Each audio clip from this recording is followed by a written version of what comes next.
Okay, I just want to talk to you a little bit about bootstrapping here. I have some ages of trick-or-treaters. One option is to go to the applet, go to resampling, go to bootstrap as statistics, pick the column wherever I have ages in there, really doesn't matter.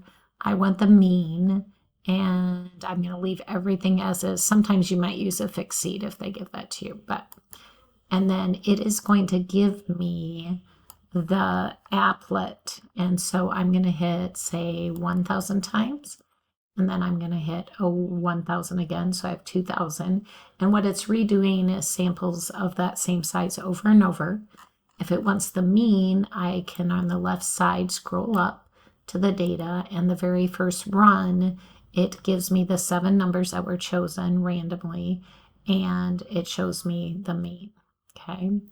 And then I can close that. If I look at my data, remember that if you have a normal distribution, which again, this isn't going to be perfectly normal, but if you have 95 in the middle, you'd have 5%. So you would have, what, 2.5% here for the cutoff. So that would be for the lower end of your confidence interval. And on the top, if you scroll over, you'd have 2.5% on the right. So that would be 97.5. So the number under there would be the end of your confidence interval. If you have 90% in the middle, you'd have 5% in each tail. So the 5th percentile, the number under there would be your cutoff for that confidence interval. And the number under the 95th percentile would be your cutoff high end or upper limit for that confidence interval. Okay. So that's one way using simulation. The other way is for you to do it yourself. So you can go to, let's see, data, and you can sample. And I'm going to just choose my variable ages. Sample, I have to do the same size. So I have 7 ages. So if I had 8, I'd do 8, 7, do 7. I want to do 200 samples. I really don't want to do 2,000. I'd use the applet for that.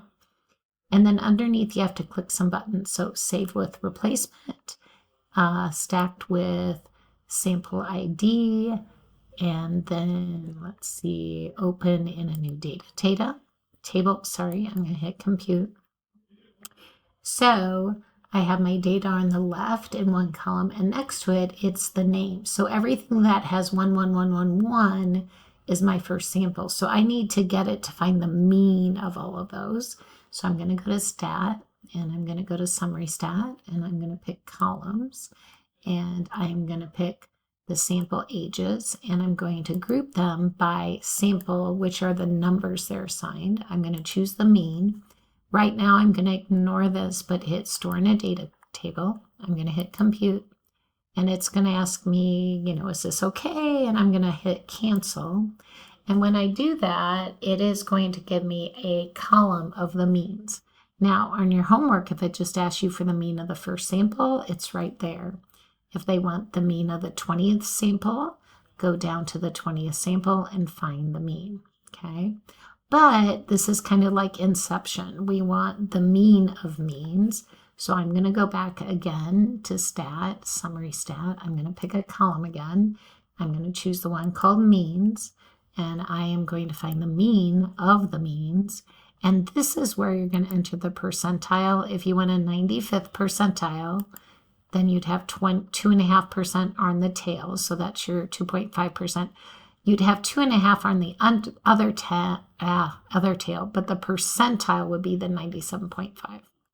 I'm going to hit store in a data table. I'm going to hit compute, and then that is going to give me my confidence interval. So it would start at 7.25. It would end at 2.07. And the mean would be 8.79 years old. If I want a 90th percentile or confidence interval, I would go to stat, summary stat, pick my column. I still want that same one. So don't pick make sure it's the mean that has all the data in it. And again, I am going to find the mean of the means. But this time I'm going to do what the 5%, 95.